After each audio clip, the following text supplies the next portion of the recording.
Días queridos, vamos a terminar el día de hoy con los historiales clínicos de estudios sobre la histeria en traducción de Luis López Ballesteros. Ya estarán viendo en pantalla la última parte de la epicrisis del historial de Elizabeth von R., también conocida, al menos en esta traducción, como Isabel de R. Ajá. Entonces, dice el texto, ya sin mayor introducción. Pasamos ahora de tratar de un extremo que ya apuntamos antes como una de las dificultades opuestas a la comprensión de este estado patológico. Fundándose en el análisis, supuse que había tenido efecto una primera conversión cuando, al hallarse la sujeto dedicada a asistir a su padre, entraron en conflicto sus deberes filiales, perdón, con sus deberes eróticos. Y admití que este proceso había constituido el modelo de aquel otro que se desarrolló en el pequeño balneario alpino y produjo la explosión de la enfermedad. Antes de continuar, queridas, queridos, esto es sencillo. O cuido a mi papá, que quiero a mi papá, es mi papá. Ajá. Puede ser papá, puede ser mamá, puede ser hermano. El punto es el amor filial, el amor de familia, el amor que nace del contacto diario. O bien, o cuido a mi familia o busco lo que yo quiero. El apetito de la carne, mi libido. Ajá. Esto lo vimos en el video pasado y por supuesto, les recuerdo que estamos ahorita estudiando la segunda traducción en importancia de la obra de Sigmund Freud. Ya tenemos en este canal estudiado a toda la obra de Freud en traducción en ediciones Amor-Ortu, los libros verdes, traducción por Luis Echeverry, pasando por James Strachey, ajá, quien pasa las obras de Freud del alemán al inglés y luego Luis Echeverry del inglés al español. Una doble traducción. Esta que estamos leyendo es directa del alemán al español por Luis López Ballesteros. Ajá. Vamos a continuar. Pero de los relatos de la enferma, Isabel de R. o Elizabeth von R., resultó que durante la enfermedad de su padre y en la época inmediatamente posterior, o sea, durante aquel espacio de tiempo que calificamos de primer periodo, no había padecido dolores en las piernas ni experimentado dificultad alguna de la deambulación, es decir, como síntomas, ella ya no podía caminar por dolores. Ajá. Véase todo el historial clínico que les dejo en la descripción de este video, toda la lista de reproducción de Elizabeth Von R. No, perdón, estudios sobre la histeria. Les dejo los videos que hemos estudiado de este caso. Ajá. Esos no los tenemos como lista de reproducción. Y no lo estoy haciendo así porque no terminaría todas las listas de reproducción de mi canal. De hecho, he borrado varias que tenía como, eh, ¿cómo se llaman? Volúmenes de Freud en Editorial Amor-Ortu. Pero vamos a continuar. Solo poco antes de la muerte del padre, se había visto obligada a guardar cama algunos días, a causa de fuertes dolores en los pies. Pero es muy dudoso que este ataque correspondiera ya a la histeria. El análisis no nos descubrió relación causal, es decir, de causa y efecto. No nos descubrió relación causal alguna entre los primeros dolores y una impresión psíquica duradera, perdón, cualquiera. Impresión psíquica, queridas, queridos. Ahí es donde el doctor Freud empieza a labrar su camino a la inmortalidad. Lo más probable es que se tratara de simples dolores musculares de naturaleza reumática, es decir, normal. Si te la pasas todo el día cuidando a tu papá de pie o tal vez sentada junto a su cama, te va a doler la espalda, las piernas, etcétera, etcétera, etcétera. Ajá. Pero, dice Freud, aún queriendo admitir que este primer ataque de dolores fue resultado de una conversión histérica, es decir, consideremos la otra hipótesis, consiguiente a la repulsa de sus pensamientos eróticos de entonces, es decir, ya conocía a mi cuñado y qué bonitos ojos tiene, pero es de mi hermana, pero qué guapo está. Ajá, dice el texto. Siempre quedaría el hecho de que los dolores desaparecieron a los pocos días, de manera que la enferma se había conducido en la realidad muy diferente a cómo parecía mostrar en el análisis. Durante la reproducción de las reminiscencias o recuerdos correspondientes al primer periodo, acompañaba su relato sobre la enfermedad del padre, las impresiones de su trato con su primer cuñado, etcétera, con manifestaciones de dolor, siendo así que la época en que vivió tales sucesos, aquí me parece que hay un error, no padeció dolores ningunos. ¿No constituye acaso esta circunstancia una contradicción muy apropiada para disminuir nuestra confianza en el valor aclaratorio de tal análisis? Es decir, queridas, queridos, Freud dudando de sí mismo, pero anteponiendo el carácter científico ante lo que él estaba haciendo. Es decir, puede ser que o puede ser que. Ajá. De eso, poco a poco iremos fundamentando lo que después sería la disciplina científica del psicoanálisis. Porque no se trata de dogmatizar a los pacientes al respecto de un hipotético complejo de Edipo. Ajá. Hay que demostrar, hay que comprobar, dice el texto. Por otra parte, no creo posible desvanecer dicha contradicción, aceptando que los dolores, el producto de la conversión histérica, o conversión simplemente, no surgieron cuando la enferma vivía las impresiones del primer periodo, sino que ulteriormente, esto es, en el segundo periodo, cuando la sujeto reproducía en su pensamiento dichas impresiones. La conversión no habría tenido, pues, efecto con ocasión de las impresiones mismas, sino de su recuerdo. Oh, queridas, queridos, esto es central. No solo en el psicoanálisis, cualquier persona interesada en el contacto con un otro, aunque sea en cuestión amorosa y particularmente en cuestión amorosa, ustedes, queridas y queridos, tendrán que pagar los platos rotos por alguien más, si es que quieren a ciertas personas. No vamos a ser, digamos, la misma persona que nuestros queridos, nuestras queridas, nuestros amantes o amigos quisieron antes. Y aún así querrán depositar sobre nosotros la responsabilidad de su afecto. Entonces, al menos en esta pacientita, y esto ya es una cuestión puramente clínica, la enfermedad, es decir, el traslado del conflicto afectivo a un dolor físico, la conversión histérica, no ocurrió en el momento, sino con el recuerdo. Ajá. Y por supuesto, queridas, queridos, al momento de amar, al momento de vivir, nacen los recuerdos. Qué hermoso, dice el texto. Llegó incluso a creer que tal proceso no es nada raro en la histeria. Perdón, llegó, dice Freud. Esto lo asume de él. Creer que tal proceso no es nada raro en la histeria y participa regularmente en la génesis o el origen de síntomas histéricos. Ajá.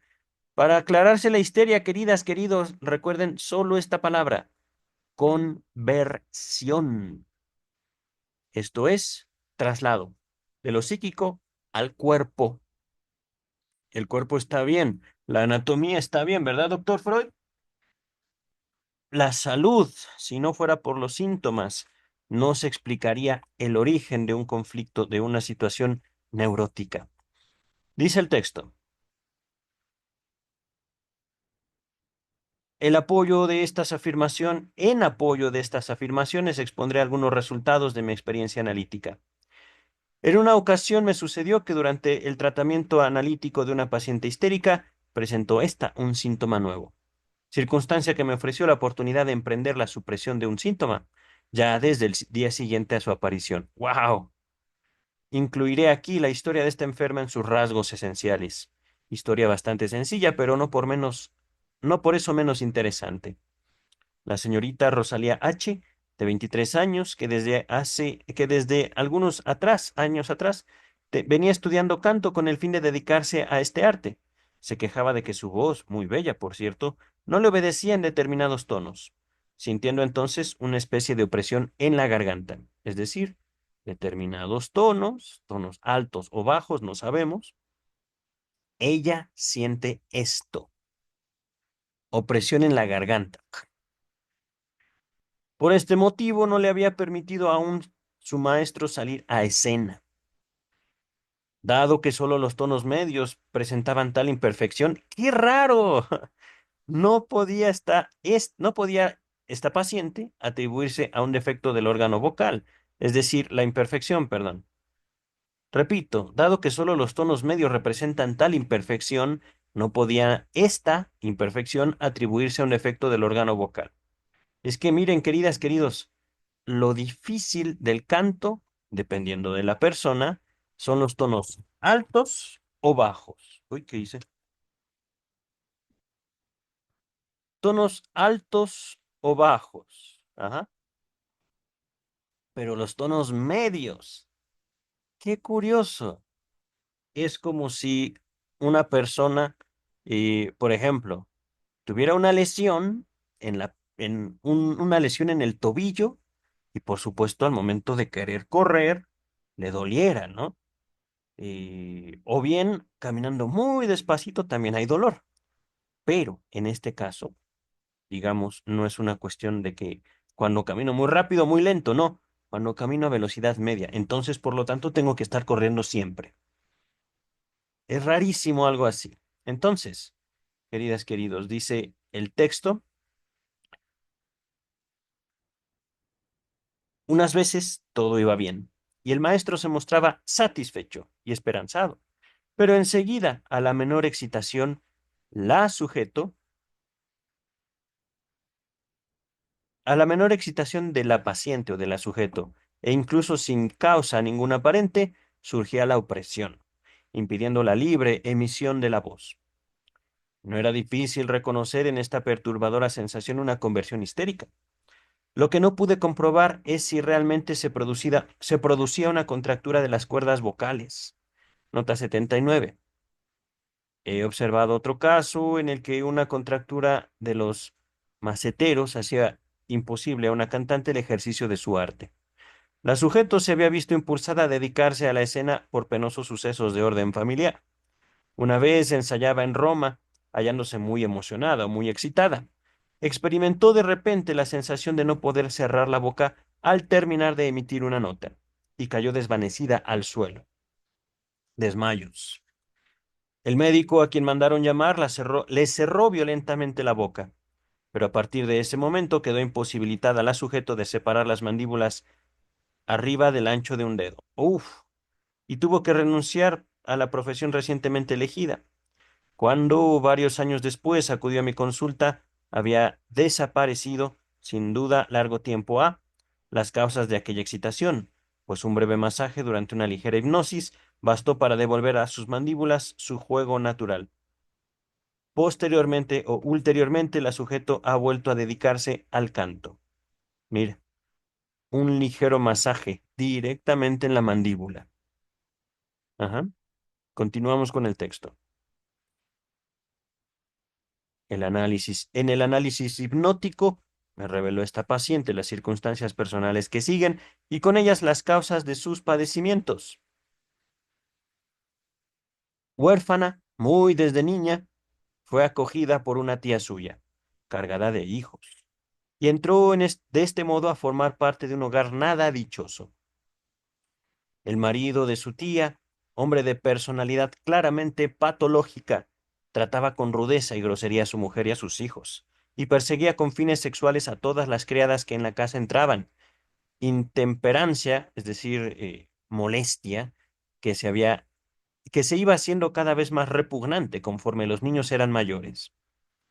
Al morir la tía, se constituyó Rosalía en protectora de los infelices niños, tomó con todo empeño su defensa contra el padre y afrontó valerosamente todos los conflictos que esta actitud suya hizo surgir, teniendo que reprimir de continuo y con gran esfuerzo sus impulsos de manifestar a su tío todo el odio y el desprecio que le inspiraba, perdón.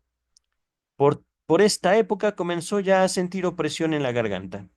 Todas las veces que se veía obligada a reprimirse para no dar a su tío una merecida respuesta, o para permanecer serena ante una indigna acusación, experimentaba un fuerte cosquillo en la garganta, opresión y afonía, esto es, todas aquellas sensaciones localizadas en la glotis y la laringe, que luego la perturbaban al cantar. En esta situación no es extraño que buscase una posibilidad de hacerse independiente para salir de aquella casa. Un honrado profesor de canto se encargó desinteresadamente de ella, después de asegurarle que poseía condiciones para este arte. Pero la circunstancia de haber acudido repetidas veces a dar clase, sintiendo aún la opresión de garganta provocada por una reciente escena con el tío, estableció un enlace entre el canto y la parestesia histérica, es decir, una imposibilidad. Enlace iniciado ya por la sensación orgánica propia del cantar, la excitación sonora, la vibración. Ajá. El aparato del cual debía disponer libremente la sujeto al cantar parecía perturbado por restos de inervaciones. Después de las penosas escenas domésticas en las que Rosalía se había visto obligada a reprimir su excitación, su molestia. Ajá. Posteriormente había abandonado el hogar de su tío, trasladándose a una ciudad extranjera, con el fin de permanecer lejos de su familia, pero esta decisión no le había procurado alivio alguno. Fuera del reseñado síntoma histérico, no presentaba la bella y comprensiva muchacha ningún otro. Durante el tratamiento, me esforcé en resolver esta histeria de repetición por medio de la reproducción de las impresiones excitantes y de la derivación ulterior por reacción. Así, dejé que la paciente exteriorizara toda su indignación contra su tío, relatando sus enormidades, insultándole, etcétera. Este tratamiento le hizo mucho bien, pero por desgracia, las circunstancias en que vivía por entonces tampoco eran muy favorables. Rosalía no tenía suerte con sus parientes. Al salir de Viena, se había alojado en casa de otro tío suyo, que la acogió gustoso, pero provocando con ello el desagrado de su mujer, la cual, suponiendo excesivamente interesado a su marido por Rosalía, se encargó de amargar a ésta su estancia en nuestra capital. En su juventud, había tenido que renunciar a sus inclinaciones artísticas y envidiaba ahora a su sobrina. No obstante constarle que si ésta trataba de dedicarse al arte, no era tan solo por vocación, sino por la necesidad de hacerse independiente. De este modo se encontraba Rosalía tan cohibida en la casa que no se atrevía a cantar ni a tocar el piano cuando su tía podía oírla, y evitaba cuidadosamente lucir sus habilidades ante su tío, hermano de su madre, y en los linderos ya de la vejez, si no era en ausencia de la celosa mujer. Resultó, por tanto, que mientras yo me esforzaba en anular las huellas de antiguas impresiones, esta violenta situación de la sujeto con sus huéspedes hacía surgir otras, que acabaron por perturbar mi tratamiento e interrumpieron prematuramente la cura. Un día acudió la paciente a mi consulta presentando un nuevo síntoma apenas surgido 24 horas antes, el día de ayer. Se quejaba de un desagradable cosquilleo en las puntas de los dedos, que la atacaba desde el día anterior cada 2 horas, obligándola a hacer rápidos movimientos con las manos. No había yo presenciado ninguno de estos ataques, pues si no, hubiera adivinado su causa solo con ver dichos movimientos.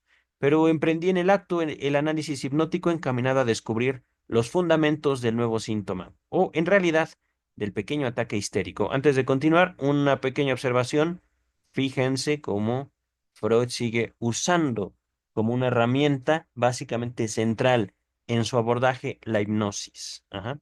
Todavía no hay psicoanálisis, está encaminándose a él. Ajá. Dice el texto, dado que su existencia era aún tan corta, Esperaba conseguir rápidamente su aclaración y solución. Para mi sorpresa, reprodujo la paciente sin vacilación alguna y en orden cronológico toda una serie de escenas procedentes las primeras de su infancia, que tenían como elemento común el haber sufrido sin protestar ni defenderse una injusticia, habiendo podido sentir en ellas, por tanto, el hormigueo en los dedos, como traducción física del impulso de defensa. Permítame un segundo. Adiós. Abrigo. Listo. Por ejemplo, una vez que en el colegio tuvo que extender la mano ante el profesor para recibir un palmetazo. Pero en general se trataba de sucesos mínimos, perdón, nimios, pequeñitos, a los que podía negarse categoría para intervenir en una etiología u origen de un síntoma histérico. No así, en cambio, una escena que añadió después, procedente de sus primeros años de adolescencia. Su perverso tío, que padecía de reuma, le había mandado darle unas friegas en la espalda, sin que ella se atreviese a negarse. Pero de repente se revolvió en la cama, arrojando la colcha, e intentó traerla hacia sí. Rosalía se echó a correr y se encerró en su cuarto. Se veía que no recordaba con gusto tal suceso, y no quiso tampoco manifestarse al arrojar su tío de repente la colcha, había mostrado alguna desnudez, es decir, ¿qué viste, querida? ¿Qué vio usted, señorita? El hormigueo que ahora sentía en los dedos podía explicarse por el impulso experimentado y reprimido en aquella ocasión de castigar de obra a su tío, es decir, las ganas de pegarle al desgraciado, que bien se lo tenía merecido, o simplemente por el hecho de haber estado dándole friegas cuando la agredió. Friegas, aquí podría yo entenderlo como golpes, pero golpes, digámoslo así, terapéuticos. Ajá. Golpes con el afán, digamos, de aclarar, por ejemplo, alguna congestión por flemas o algo así. Ujú. Alguna tos, pensaría yo. Y por supuesto no golpes con la intención de lastimar, sino algo así. Ajá. Pero realmente desconozco el tratamiento o a qué se refieren con friegas. Ujú. Dice el texto.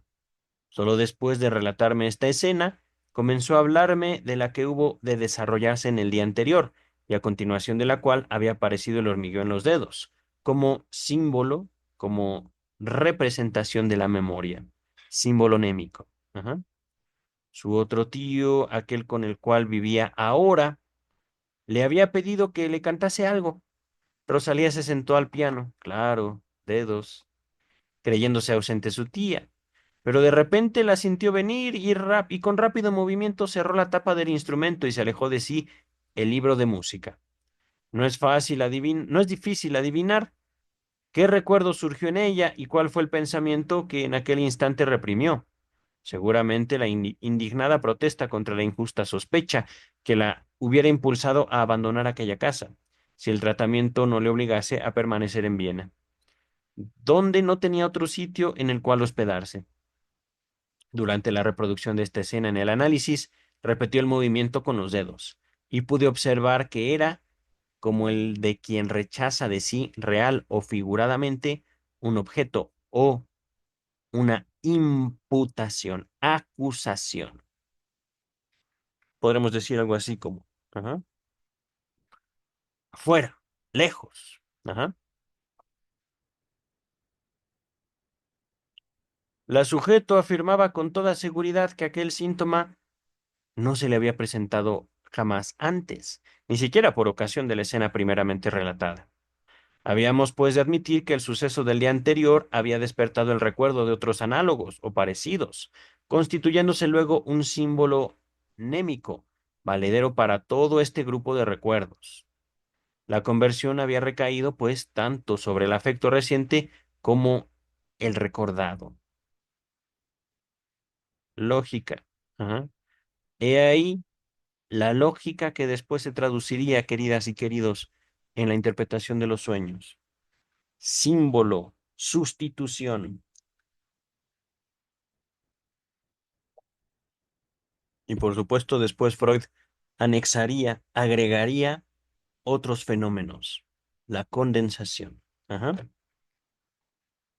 Condensación, desplazamiento, representabilidad. Pero no me adelanto, ya llegaremos a la interpretación de los sueños, que se las dejo en la descripción. La interpretación en la traducción de Luis Echeverry o Editorial Amor-Ortu, James Strachey. Ajá. Standard Edition. Interpretación de los sueños. Al final también de este video lo encontrarán en una pestañita. Ajá. Dice el texto. Recordando detenidamente sobre este proceso, nos vemos obligados a reconocer que no constituye una excepción, sino la regla general en la génesis de los síntomas histéricos. Al investigar la determinación de tales estados, he encontrado casi siempre un grupo de motivos traumáticos parecidos o análogos, y no un solo motivo aislado. Véase el historial clínico de Emmy von R o Emmy de N en la descripción, siéndome posible comprobar en algunos de estos casos que el síntoma correspondiente había surgido después del primer trauma, desapareciendo a poco, es decir, poco tiempo después, hasta que otro trauma posterior u ulterior lo hizo emerger de nuevo, estabilizándolo. Es decir, no es una cuestión del trauma, queridas y queridos, sino de lo que hacemos con él, en el recuerdo principalmente, dice el texto. Entre la aparición temporal y la conservación latente después de los primeros motivos, no existe en realidad ninguna diferencia esencial, y en una gran mayoría de casos resultó que los primeros traumas no dejaron tras de sí ningún síntoma, mientras que un trauma ulterior del mismo género hubo de provocar un síntoma, para cuya génesis u origen era, sin embargo, imprescindible la colaboración de motivos anteriores y cuya solución exigía tener en cuenta todos los existentes. Antes de continuar, queridas, queridos, recordemos, y esto es un conocimiento desde la primera lectura de estos textos de estudios sobre la histeria, trauma no es como tal dolor únicamente. Estamos hablando de trauma cuando existió una impresión fuerte. Esto quiere decir también el placer puede traumar. Ajá. No es una cuestión de cómo sufro, pobre de mí, sino una mirada, una sonrisa y estoy enamorado. Ajá. He ahí el trauma más común y por supuesto el más delicioso. No solo las miradas, queridos, queridas, dice el texto. Ajá. Estamos hablando de traumas. Aquí está. Dice el texto, traduciendo el lenguaje de la teoría de la conversión, este hecho innegable de la suma de los traumas y de la latencia inicial de los síntomas. Diremos que la conversión puede recaer tanto sobre el afecto reciente como el recordado. Ajá. Y esto es importante, el afecto, no necesariamente la vivencia. Y esta hipótesis resuelve la contradicción aparentemente dada en el caso de Isabel de R. entre el historial patológico y el análisis. Es un hecho probado que los individuos sanos soportan en gran medida la perduración de su conciencia de representaciones cargadas de afecto no derivado. Es decir, es natural en la humanidad la represión, y esto no desde fuera, sino desde dentro. Lo que nosotros hacemos con nuestros recuerdos, con nuestros afectos, es natural y también necesario. ¿Por qué? Si nosotros, que de hecho ese es el problema de la neurosis, vivimos en el recuerdo, no somos capaces de vivir en el presente. Ajá. Y por supuesto, esto lo digo a manera de hipótesis. Vivir en el presente también implica vivir en el pasado. Esto es el recuerdo.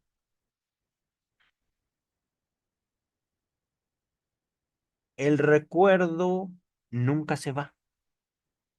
Y sin embargo, la capacidad que nosotros tenemos de vivir implica justamente, digámoslo así, vivir a pesar del pasado. Ajá. Voy a ponerlo así. de esa manera. Vivir, dice el texto, con la perduración de la conciencia de representaciones cargadas de afecto no derivado. Vivir gracias también a nuestro pasado.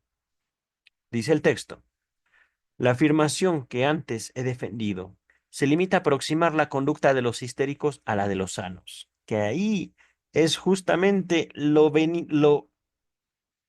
genial de Sigmund Freud. No es decir, es que están locos, están locas esos histéricos, esas histéricas. ¿Y para qué buscar las causas? Así son, seguramente porque vienen de una familia de degenerados y bla, bla, bla. No. Ellos, los histéricos, las histéricas, no son muy diferentes al resto de la humanidad.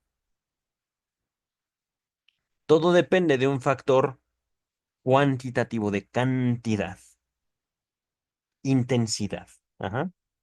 Esto es, del grado de tensión afectiva que una organización, un yo, una identidad, un individuo puede soportar.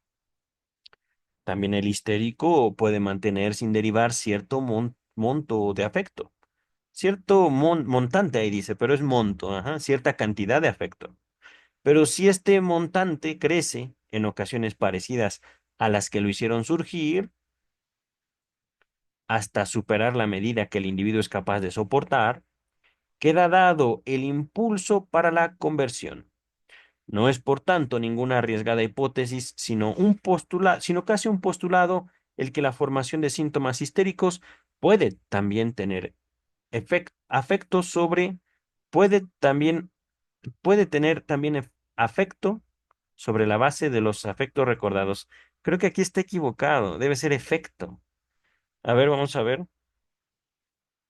Casi un postulado el que la formación de síntomas histérico puede también tener efectos sobre la base de afectos recordados. Sí, porque no tiene sentido. También afectos sobre la base de afectos. No. A ver, en otras palabras, podemos suponer casi por lógica básica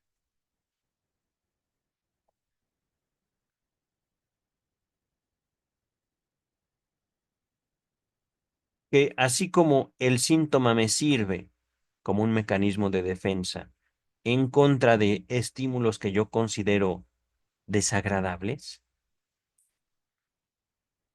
esto se debe a lo que yo siento por las experiencias que he tenido. Ajá. Vamos a continuar. Me he ocupado hasta aquí del motivo y del mecanismo de este caso de histeria. Quédame por aclarar la determinación del síntoma histérico.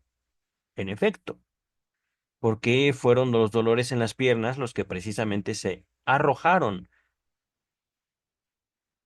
la representación del dolor psíquico? Esta es una buena pregunta. Y miren, es muy sencillo. El dolor no es nada más una cuestión biológica. Como humanidad tenemos ese poder sobre el dolor. Podemos determinarlo, podemos asociarlo y podemos descargarlo, asignarlo a determinadas partes de nuestro cuerpo. Ajá. Y ahorita estamos hablando de histeria, por eso hablamos del cuerpo, pero ¿qué tal, digámoslo así, cuando el espíritu es lo que duele? Estoy viéndome muy metafísico con esta descripción. Es puramente descriptiva. Son palabras. No creo en espíritus, pero una melancolía. Ajá. O a veces, también en ciertos casos actuales, una depresión. No me duele nada físicamente, pero mi ánimo está apagado. No le veo el color a nada. No agarro ningún sabor. Ajá. Y el cuerpo está sano. Expliquen eso. Es sencillo, de hecho. Vamos a continuar. Las circunstancias del caso indican que este dolor somático no fue creado por la neurosis, sino simplemente utilizado, intensificado y conservado por ella. Es decir, el dolor corporal le sirve a la histeria. Aquí estamos y estoy haciendo la observación directa. Freud ahorita está exponiendo la enfermedad como un otro, una voluntad otra que habita dentro de la paciente. Ya después veremos, interpretación de los sueños, queridas y queridos, como también el doctor Freud, al menos en la traducción de Luis Echeverry, Standard Edition, James Strachey, Freud menciona al sueño o usa palabras de forma tal que señala al sueño como un otro dentro de mí. Ajá. Voy a continuar, un otro, un otro yo, digámoslo así. He de hacer constar que en la inmensa mayoría de los casos de dolores histéricos por mí examinados, sucedía algo análogo, parecido, habiendo existido siempre al principio un dolor real de naturaleza orgánica. Los dolores más comunes y extendidos son precisamente los que con mayor frecuencia aparecen llamados a desempeñar un papel en la histeria, sobre todo los periostales, los neurálgicos, correspondientes a las enfermedades de la boca, los de la cabeza y los reumáticos. El primer ataque de dolores en las piernas padecido por Isabel de R., aún durante la enfermedad de su padre, fue así, a mi juicio, de carácter orgánico, pues al buscarle una causa psíquica no obtuvo resultado ninguno, y confieso sinceramente que me inclino mucho a dar a mi método de provocar la emergencia de recuerdos ocultos un valor de diagnóstico diferencial. Siempre, siempre, claro está, que se practique con acierto. Aquí, les soy sincero, no entiendo. ¿Qué es un diagnóstico diferencial? Ay, Vamos a ver. Diagnóstico diferencial.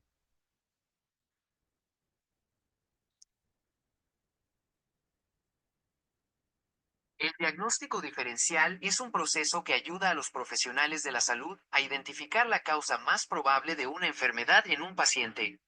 Se utiliza para diagnosticar trastornos mentales y físicos. Ok, bueno, recordemos, Freud nace, el psicoanálisis nace de la medicina. Freud era un médico, ajá, no era psicólogo. Entonces, identificar causas de la enfermedad, causas probables. Ajá. Y esto es curioso también. Aquí Freud se equivoca. No es que los recuerdos ocultos causen una enfermedad. Perdón, doctor, pero mire, hasta cierto punto lo estoy confrontando con su yo del futuro. Ajá. Recordemos, estamos hablando de un Freud antes del psicoanálisis, antes de ligar la neurosis, la enfermedad mental como él la conocía, con la sexualidad humana, antes de los tres ensayos de teoría sexual. Ahorita está en camino a aquello. Ajá. Vamos a continuar. Este dolor, originalmente reumático o espinal neurasténico, se convirtió para la enferma en símbolo en la memoria de sus dolorosas excitaciones psíquicas, de sus molestias, de sus malestares vivenciales con su desgraciado tío. A mí ver, por más de una razón, o a mi entender. Ajá. En primer lugar y principalmente porque existían con simultaneidad a la excitación de la conciencia y después porque se hallaba o podía hallarse enlazado en muy diversas formas al contenido de representaciones dado en aquella época. Contenido de representaciones podemos entenderlo como lo que yo acostumbro pensar en determinado momento de mi historia. Ajá. Y por supuesto, como podemos notar, ciertas ideas, pensamientos, fantasías que le servían a esta muchacha para afrontar su doble relación con el matrimonio, porque el matrimonio es violencia patriarcal y al mismo tiempo qué guapo está el desgraciado de mi cuñado. Maldición. Ajá, dice el texto. Por otro lado, también podía ser simplemente una lejana consecuencia de la falta de ejercicio y la irregularidad en la alimentación durante la ayuda, la asistencia de la sujeto, de la paciente hacia su papá. Ajá. Es decir, no cancelamos hipótesis. Hay que seguir indagando. Ujú. Un problema tiene millones y millones y millones de causas y de soluciones. Ajá. La enferma no veía claro en esta cuestión y a mi juicio, lo más probable es que siquiera, sí, es lo más probable es que sintiera el dolor en momentos importantes de su asistencia al enfermo, de su ayuda al enfermo, a su papá. Por ejemplo, al saltar de la cama en una fría noche de invierno y acudir presurosa junto a su padre. Pero la orientación de la conversión hubo de tomar, repito, pero la orientación que la conversión hubo de tomar quedó decidida por otra distinta forma de conexión asociativa. Esto es, por la circunstancia de que, durante un largo periodo de tiempo, entró cotidianamente en contacto una de las doloridas piernas del sujeto con las hinchadas piernas de su padre, mientras le cambiaba los vendajes. La zona de la pierna derecha sobre la que recaía este contacto constituyó, a partir de tal momento, el foco y el punto de partida de los dolores, esto es, su zona histerógena artificial, el lugar de donde, a partir de los eventos ocurridos, comenzó, digámoslo así, una estimulación, es decir, el cuerpo hablaba, el cuerpo decía, el cuerpo dolía, cuya génesis se nos revela claramente en este caso. Isabel de R. o Elizabeth von R. Ajá. No hay motivo ninguno para extrañar o considerar artificial esta múltiple conexión asociativa entre el dolor físico y el afecto psíquico, el afecto emocional. Ajá.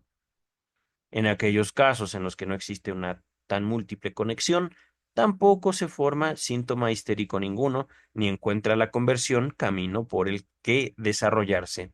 Y puedo asegurar que el caso de Isabel de R. era muy sencillo por lo que respecta a la determinación, es decir, el origen. Miren, qué curioso.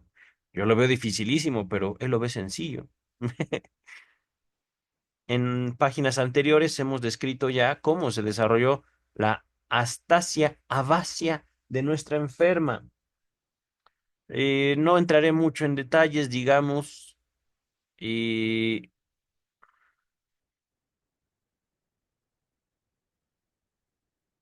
imposibilidades en el caso de la paciente de caminar debido a un dolor. Ajá. Tomando como base estos dolores y después de la conversión encontró abierto ante ella determinado camino. Primero pero afirmamos también que la enferma había creado e intensificado por simbolismo su perturbación funcional que había hallado en la abasia-atasia una expresión somática de su impotencia para modificar las circunstancias y que sus manifestaciones de, así decía ella, no lograr avanzar un paso en sus propósitos o carecer de todo apoyo, constituían el puente que conducía a este nuevo acto de la conversión. Y queremos apoyar ahora estas afirmaciones con otros ejemplos. Antes de continuar, les hago notorio, por ejemplo, no es cuestión de que llevemos a la paciente en que tiene que dejar de decir eso porque está decretando. Eso no va por ahí. Ajá. Aquí, en estas frases, la misma paciente pone de manifiesto cómo ella vive su enfermedad, cómo ella se siente, en qué lugar está. Ajá. Y no es una cuestión de cambia tu perspectiva y cambias tu realidad. No, eso es coaching barato. Eso es un acto de buena voluntad, pero totalmente ciego a la realidad psíquica, totalmente ciego a la naturaleza humana. Y por supuesto, un acto que no tiene como propósito indagar, investigar. Un acto que busca más bien cancelar la realidad psíquica e imponer valores ciegos. Vamos a dejarlo así. Ajá. La conversión basada en la simultaneidad, dada además una conexión asociativa, es la que exige una menor medida de disposición histérica. En cambio, la conversión por símbolo precisa de un alto grado de modificación histérica, tal como lo comprobamos en el último estadio de la histeria de Isabel de R. El caso de Cecilia M. se los dejo en la descripción, al que considero como el más difícil e instructivo de los que se me han presentado, me ofreció interesantísimos ejemplos de simbolización. Desgraciadamente no me es posible reproducir al detalle, por razones que creo haber indicado ya este historial clínico. Cecilia M. padecía, entre otros dolores, una violentísima neuralgia facial, dolores en la cara, que surgía de repente 2 o 3 veces al año y duraba cada una de ellas de 5 a 10 días. ¡Uy, qué dolor! Los antecedentes patológicos de la sujeto, entre los cuales se contaba un reumatismo agudo, hacían pensar que esta neuralgia, limitada a las ramas segunda y tercera del trigémino, eran de carácter gotoso, es decir, como consecuencia de una enfermedad llamada gota. Ajá. Este era también el diagnóstico del médico de cabecera que le había asistido en tales accesos. Atacada la neuralgia por los medios corrientes, entiéndase, para ese tiempo, estimulación por electricidad, aguas alcalinas, purgantes, etcétera. Todo resultaba, sin embargo, inútil hasta que un buen día desaparecía, dejando su lugar otro síntoma diferente. En tiempos anteriores, la neuralgia venía presentándose desde 15 años atrás. Se atribuyó el dolor a una enfermedad dentaria, posiblemente una infección, digámoslo así, en una muela o en alguna encía. Y la sujeto sufrió en un solo día 7 extracciones. ¡Oh! ¡Qué feo!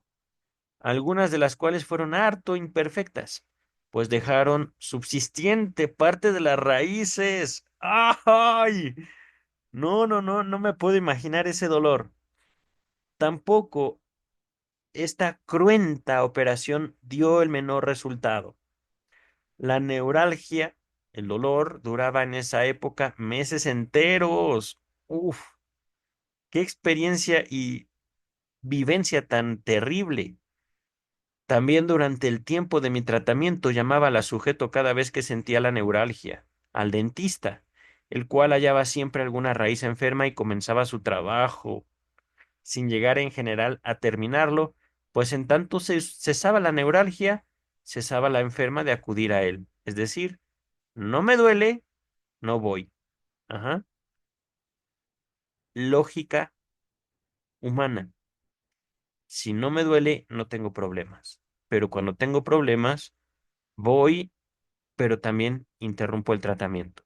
¿Por qué? Porque ya no me duele. Ajá. Dice el texto. En intervalos no sentía más dolor de muelas. Un día, en pleno y violento ataque de neuralgia, hipnoticé al sujeto y le prohibí volver a tener tales dolores, desapareciendo estos en el acto.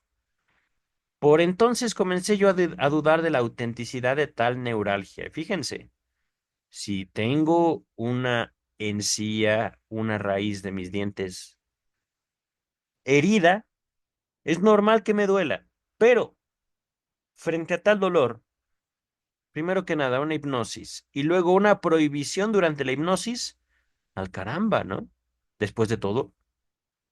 tengo algo herido, pero no, ocurrió lo contrario. Él me prohíbe a quien me ha hipnotizado me prohíbe algo, ¡pum! Termina eso. Digamos, esto fue un experimento. Y entonces Freud empezó a dudar de la paciente. ¿Será o será histeria? Ajá, dice el texto. Y aquí quiero que lo noten, ciertamente un experimento, pero también cómo el dolor no solo sirve a la histeria, no solo sirve a la enfermedad, y por lo tanto, el sujeto mismo puede tener ganancias económicas, sociales, físicas, etcétera, etcétera, etcétera. Las ganancias de la enfermedad también pueden ser infinitas, infinitas. Pero, ¿cómo? En esta porción que estoy subrayando, la ausencia de dolor es también motivo de investigación, motivo de duda, dice el texto. Aproximadamente un año después de este resultado terapéutico conseguido por medio de la hipnosis, presentó el estado patológico de Cecilia M. una nueva y sorprendente faceta. De pronto surgieron estados distintos de los habituales durante los últimos años, pero la enferma declaró, después de corta reflexión, que todos ellos se habían ya presentado antes, alguna vez en el largo tiempo que llevaba enferma, 30 años. ¡Auch! Efectivamente, fue desarrollándose una multitud de accidentes histéricos que la sujeto pudo localizar en una fecha exacta del pasado, y pronto se revelaron las conexiones mentales, del recuerdo, némicas, a veces muy complicadas, que determinaban el orden de sucesión de estos accidentes. Era algo como una serie de imágenes con su texto explicativo, y Pitres, no sé quién es, debió de referirse a un proceso semejante al establecer su delirio amnésico. Mm. La forma en que eran reproducidos tales estados histéricos pertenecientes al pasado resultaba harto singular, muy extraña. Ajá. Primeramente, y hallándose la sujeto libre de todo trastorno, surgía un peculiar estado de ánimo patológico, en cuya apreciación se equivocaba siempre la paciente, atribuyéndolo a un sujeto sin importancia inmediatamente anterior en el tiempo. Ajá. Luego, y acompañados de una creciente perturbación de la conciencia, seguían diversos síntomas histéricos, como alucinaciones, dolores, convulsiones y largos soliloquios declamatorios. Agregándose, por último, a estos síntomas, la emergencia alucinatoria de un suceso pretérito, susceptible de explicar el estado de ánimo inicial y de determinar los síntomas aparecidos. Después de este último periodo del ataque volvía la claridad mental. Desaparecían como por encanto todas las molestias y reinaba de nuevo el bienestar. Hasta el ataque siguiente, 12 horas después. Generalmente se me enviaba a buscar cuando el acceso llegaba a su máximo grado. Y entonces hipnotizaba a la sujeto, provocaba la reproducción del suceso traumático y adelantaba así el final del ataque. Asistiendo a esta enferma en cientos de ciclos, se me revelaron interesantísimos datos sobre la determinación de los síntomas histéricos. La observación de este caso, realizada por mí en mi reunión con Breuer, fue la que nos impulsó a la publicación de nuestra comunicación preliminar, que les dejo en la descripción. En esta serie de reproducciones le tocó el turno a la neuralgia facial, abrigando yo gran curiosidad por ver si surgía con respecto a ella algún motivo psíquico. Cuando intenté hacer emerger la escena traumática, se vio transferida la sujeto a una época de gran excitación anímica contra su marido, y me habló de un diálogo con él y de una observación suya que ella había considerado gravemente ofensiva. Luego, de repente, se llevó la mano a la mejilla, gritando de dolor y exclamó: fue como si me hubiera dado una bofetada. Con esto terminaron el dolor y el ataque. No cabe duda de que se trataba aquí de un símbolo. La sujeto había sentido como si realmente la bofeteasen. Ahora bien, hemos de preguntarnos cómo la sensación de recibir una bofetada puede llegar a exteriorizarse en una neuralgia limitada a la rama segunda y tercera del trigémino, y que éste se intensificaba al abrir la boca y al mascar. En cambio, al hablar, no. Anatomía, queridas, queridos, que por supuesto yo nunca he visto la rama segunda y tercera del trigémino, pero el doctor Freud sí. Y por supuesto, es una cuestión de anatomía. Si abro la boca, es para comer o masticar. Ajá. Pero puedo abrir la boca para hablar y en el caso de la paciente no hay dolor. Ajá. Al día siguiente volvió la neuralgia para desaparecer esta vez después de la reproducción de otra escena, cuyo contenido era una nueva ofensa recibida por la sujeto. Esto se repitió durante 9 días, pareciendo resultar así, pareciendo resultar así que, a través de años enteros, ofensas verbales recibidas por la sujeto habían provocado por simbolismo nuevos ataques de esta neuralgia facial. Por fin conseguimos penetrar hasta el primer ataque de neuralgia 15 años atrás. Aquí no encontramos ya un simbolismo, sino una conversión por simultaneidad. Se trataba de un espectáculo doloroso, a cuya vista surgió el sujeto un reproche que le impulsó a reprimir una serie de pensamientos. Era pues un caso de conflicto y de defensa. La génesis de la neuralgia en este momento no resultaba explicable, sino admitiendo que, por entonces, padecía nuestra enferma un ligero dolor de muelas o de la cara, cosa nada inverosímil o nada difícil, pues se hallaba en los meses iniciales de su primer embarazo. Resultó, así, que la neuralgia se había constituido en el ordinario, perdón, neuralgia hasta el momento, un dolor, ajá, se había constituido por el ordinario camino de la conversión en signo de determinada excitación psíquica, pero que ulteriormente podía ser despertada de nuevo por ecos asociativos de la vida mental y mediante una conversión simbolizante. Lo dice tan normal, tan como si nada.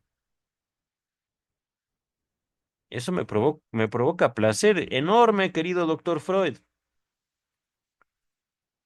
Es decir, la vida nos va a llamar y frente a la vida, nosotros hemos construido y nos apoyamos en símbolos. No solo símbolos en el lenguaje, sino símbolos en el cuerpo. Y el dolor es justamente, o puede ser, un proceso de simbolización, sustitución. Ajá. Vamos a continuar, queridas, queridos. En realidad lo mismo que descubrimos al estudiar el caso de Isabel de R. Añadiremos todavía un segundo ejemplo que evidencia la eficacia del simbolismo en otras condiciones distintas. Durante cierto periodo atormentó a Cecilia M. un violento dolor en el talón derecho que le impedía andar. El análisis nos condujo a una época en que la sujeto se hallaba en un sanatorio extranjero. Desde su llegada y durante una semana había tenido que guardar cama. El día que se levantó acudió el médico a la hora de almorzar para conducirla al comedor, y al tomar su brazo sintió por primera vez aquel dolor. En la reproducción de la escena desapareció al decirle a sujeto. Palabras de ella. Por entonces me dominaba el miedo a no entrar con buen pie entre los demás huéspedes del sanatorio. No entrar con bien pie.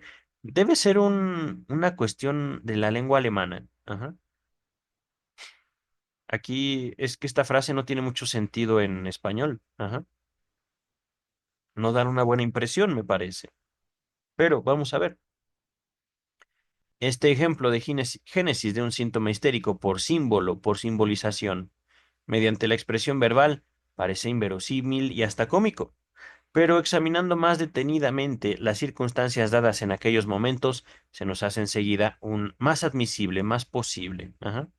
La enferma sufría por entonces dolores en los pies que la habían obligado a guardar cama y podemos suponer que el miedo que la acometió a dar los primeros pasos había elegido uno de los dolores simultáneamente dados, el del talón, muy apropiado como símbolo para desarrollarlo especialmente y darle una particular duración.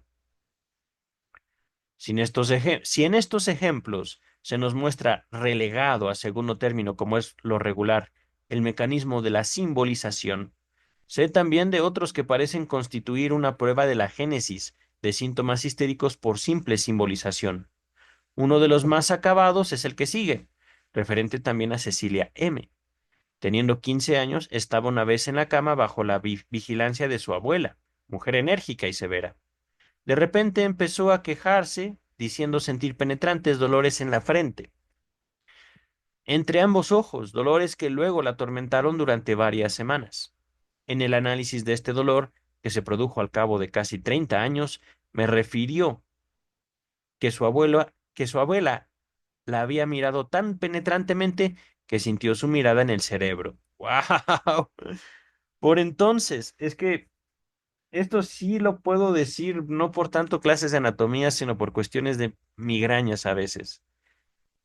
El cerebro no puede sentir dolor. Hasta donde yo sé, el cerebro no tiene esas terminaciones nerviosas. Puede traducir dolor, sí, pero como tal, el cerebro como órgano, hasta donde yo sé, no puede sentir dolor. Será una cuestión de una investigación. Ajá. Pero que una mirada toque al cerebro es un decir. Y al mismo tiempo, en ese decir hay un sujeto, una realidad. Ajá, dice el texto. Resultaba que por entonces tenía miedo de ver reflejarse en los ojos de la abuela cierta sospecha. Es decir, que mi abuela sepa lo que yo sé, que ella sepa lo que yo no quiero que sepa. Al comunicarme esta idea se echó a reír la sujeto y desaparecieron sus dolores. No encontramos aquí sino el mecanismo de la simbolización, el cual constituye en cierto modo el punto medio entre los de la autosugestión y la conversión. El caso de Cecilia M. me ha permitido reunir una colección de estas simbolizaciones, toda una serie de sensaciones físicas consideradas generalmente como de origen orgánico. Tenían en esta paciente un origen psíquico o por lo menos admitían una interpretación psíquica. Cierta serie de sucesos aparecía acompañada en ella de la sensación de una herida en el corazón. Aquello me hirió en el corazón, decía ella. El clásico dolor de cabeza de la histeria, dolor de clavo, había de interpretarse en ella como procedente de un problema mental. Palabras de ella, no sé qué tengo en la cabeza. Y desaparecía en cuanto llegaba a la solución. Paralelamente a la sensación del aura histérica en la garganta, una sensación de presión, pero fíjense cómo interpretamos la sensación. Ajá. Y estas palabras, aura histérica, no vienen de la paciente, creo que tampoco de Freud, me parece que son de Breuer, o también de la medicina de su tiempo. Repito, paralelamente a la sensación del aura histérica en la garganta, se desarrollaba el pensamiento de, eso tengo que tragármelo, cuando tal sensación surgía al recibirla sujeto la ofensa. Existía pues toda una serie de sensaciones y representaciones paralelas, en las cuales unas veces la sensación había despenado como interpretación suya la representación y otras era la representación las que había creado por simbolización la sensación.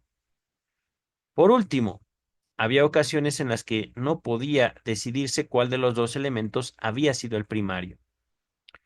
No he vuelto a hallar en ninguna otra paciente un tan amplio uso de la simbolización. Cierto es que Cecilia M. era una persona de dotes nada comunes, muy inteligente, principalmente artísticas, cuyo alto sentido de la forma se revelaba en bellas poesías. Pero, a mi juicio, el acto mediante el cual crea un histérico por simbolización, una expresión somática, para una represión saturada de afecto, tiene muy poco de personal y voluntario, o, ciertamente, esto es, queridas, queridos, podemos. y de hecho es lo común. También la otra opción es correcta, pero es muy, muy rara, muy infrecuente. Podemos dejarnos llevar por lo que sentimos. Ajá. De manera general, la humanidad se monta en la emoción. Por lo general. Y claro está, cuando lo que sentimos aterriza en el cuerpo, es terrible, indeseable, pero también muy común. Vamos a continuar, tomando al pie de la letra las expresiones metafóricas de uso corriente y sintiendo como un suceso real al ser ofendida, la herida en el corazón o la bofetada, la cachetada. No hacía uso la paciente de un abusivo retruécano, sustituto me parece, ahorita vemos qué es retruécano, sino que daba nueva vida a la sensación a la cual debió su génesis, la expresión verbal correspondiente. Antes de continuar, retruécano, pero fíjense la lógica, y no es una lógica de Freud, es, digamos, la lógica del síntoma. Ups, a ver. Retruécano. Aquí está la definición de retruécano, juego con las palabras en que se suele producir una repetición. Juego. Juego que repite. Ajá. Juego de palabras. Simbolismo, simbolización. Ajá. El eterno retorno de lo igual. Voy a decirlo así, apelando un poquito a más allá del principio de placer por Sigmund Freud. Pero continuamos, eso ya estaría como 40 años en el futuro. ¿40? Más o menos. 30, 40 años. Dice el texto, en efecto. Dice en electo, pero vamos a leer en efecto. Si al recibir una ofensa no experimentamos cierta sensación precordial, se nos hubiera ocurrido jamás crear tal expresión.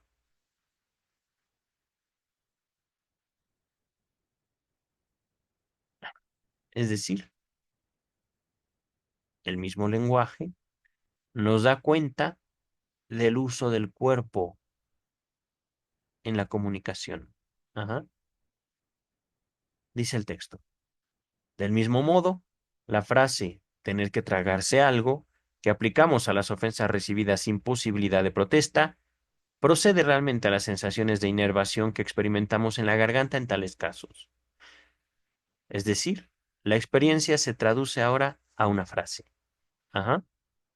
Todas estas sensaciones e inervaciones pertenecientes a la expresión de las emociones, que según nos ha mostrado Darwin, Freud era un gran seguidor de Darwin, consiste en funciones originariamente adecuadas y plenas de sentido.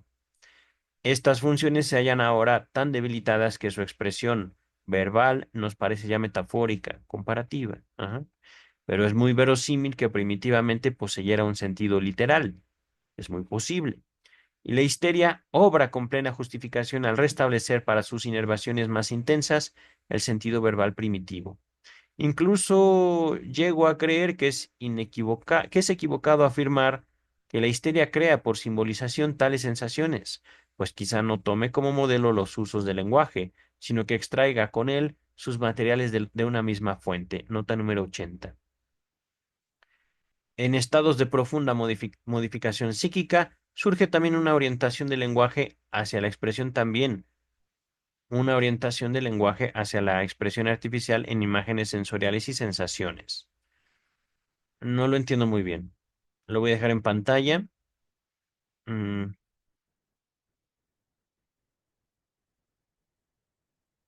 Entiendo lo siguiente. Conforme nos vemos afectados por diversos afectos que pueden llegar a ser muy intensos, nuestra forma de relacionarnos con el lenguaje puede cambiar de tiempo en tiempo. Y viéndonos afectados o hallándonos afectados por una profunda, puede entenderse modificación, mortificación, alteración. Ajá. El lenguaje gira en torno a destellos, ajá, sensaciones y sensaciones y percepciones, digámoslo así. Cecilia M. pasó por un periodo en el que cada uno de sus pensamientos se transformaba en una alucinación, cuya solución precisaba con frecuencia de gran sutileza. Un día se me quejó de que la perseguía una alucinación, en la cual veía a sus dos médicos, Breuer y yo, colgados de sendos árboles del jardín. Ándale. ¿Colgados de qué forma? Esta alucinación desapareció una vez descubierto en el análisis su origen. El día anterior había rechazado Breuer su pretensión de que le recetara determinado medicamento. La sujeto puso luego en mí sus esperanzas de conseguir tal deseo, pero yo me mostré también contrario a él. Entonces, enojada con nosotros, pensó, son tal para cual, uno es el pendiente del otro, uno es el colgante del otro, uno cuelga del otro. Ajá,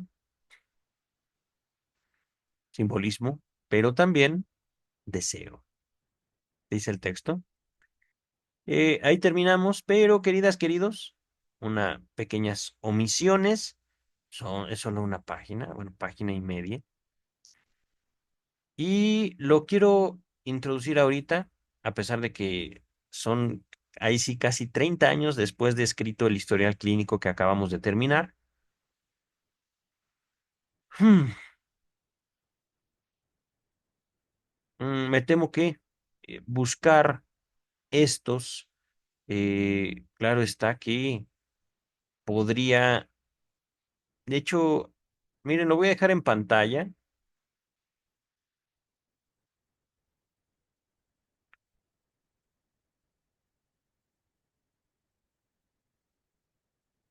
Es que se refiere a varios casos, a todos los historiales clínicos de estudios sobre la histeria. 5 me parece. Eh, El primero es de Breuer, Ana O, me parece. Casil M. Acabamos de leer Elizabeth von R. o Isabel de R. Oh, ¿cuáles eran los otros dos? No me acuerdo. De Freud. Mm, Todos estarán en la descripción, pero voy a partir de aquí, ¿vale? Aquí podemos entender lo que Freud ya está hablando a los analistas, es decir, a médicos que se han formado junto a Freud en el desarrollo del método y pensamiento psicoanalítico. Ajá.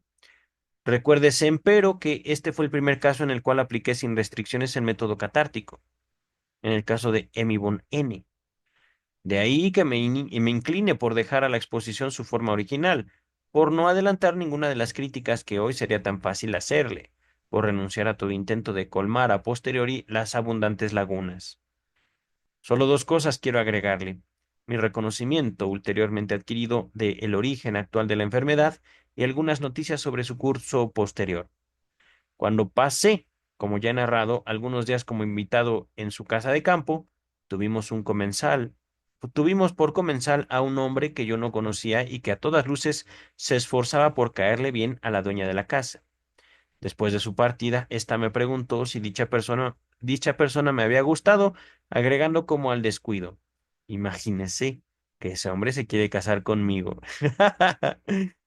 En conexión con otras manifestaciones que yo había sabido valorar en su momento, hube de convencerme que ella anhelaba entonces contraer un segundo matrimonio, pero la existencia de sus dos hijas, herederas de la fortuna paterna, su esposo había muerto, le representaba un obstáculo para la realización de sus propósitos.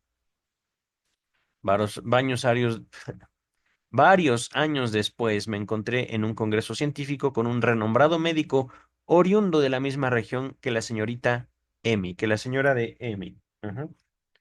Al preguntarle yo si la conocía y sabía algo de su vida, me respondió que sí, y que él mismo había sometido a un tratamiento hipnótico. Con él, así como con muchos otros médicos, había llegado a la misma situación que conmigo. Si mal no recuerdo, teniendo ya un avance con la hipnosis, ella lo atacó. No físicamente, sino, usted no sirve para nada y vámonos. Ajá. Había acudido él en sus estados más lastimosos. Había respondido con extraordinario éxito al tratamiento hipnótico, pero solo para enemistarse entonces con el médico, abandonándolo y reactivando la enfermedad en toda su magnitud. Tratábase de un inconfundible impulso de repetición. Es decir, hay cosas que no podemos curar. Ajá. Y eso hay que aceptarlo, ciertamente. ¿Por qué? Ahí está la libertad del alma humana. Solo al cabo de 5 lustros volví a tener noticias de la señora Emmy, su hija mayor, la misma a la cual yo había formulado otrora o en otro momento un pronóstico tan desfavorable, se dirigió hacia mí solicitándome un certificado sobre el estado mental de su madre, con motivo de haber sido paciente mía. Proponíase actuar judicialmente contra ella, describiéndola como una tirana cruel y poco escrupulosa. La madre había repudiado a ambas hijas y se negaba a asistirlas en su estrechez económica, material. Uf. En cuanto a la firmante de la carta, se había doctorado y estaba casada. Otro historial clínico. Bueno, otro del cual... era Catalina, es cierto. La historia clínica de Catalina concluye con el siguiente apéndice de 1924. Después de tantos años me atrevo a abandonar la discreción observada entonces, dejando establecido que Catalina no era la sobrina, sino la hija de la huéspeda. O sea, que había caído enferma bajo la influencia de seducciones sexuales por el propio padre. Qué increíble. Bueno, relativamente. Ajá. No cabe duda que, tratándose de una historia clínica, no es lícito introducir una deformación como la que en este caso he realizado, pues la misma no es tan diferente para la comprensión como, por ejemplo, el hecho de haber trasladado de una montaña a otra el lugar del sucedido. Es decir, una cosa es decir una montaña en lugar de otra, y otra cosa es acusar al tío cuando había sido el padre responsable de, digámoslo así, tratar indebidamente a su hija. Ajá. Vamos a dejar hasta aquí, queridas, queridos. Esto ya es la última parte de Estudios sobre la histeria. Es un texto de Freud, de Sigmund Freud, eh, la psicoterapia de la histeria. Ajá. Y por supuesto, creo que es un capítulo entero de Estudios sobre la histeria. El último. Ajá. Nos va a tomar, yo calculo, al menos 3 videos, al menos. Ajá. Pero por el momento, bástenos a descansar y hacer lo que ustedes gusten y manden. Queridas, queridos, su vida es suya. Besos y nos vemos en el siguiente video. Este es lunes de Luis López Ballesteros. Viene Melanie Klein el miércoles y Vida y obra de Sigmund Freud el viernes. Bye.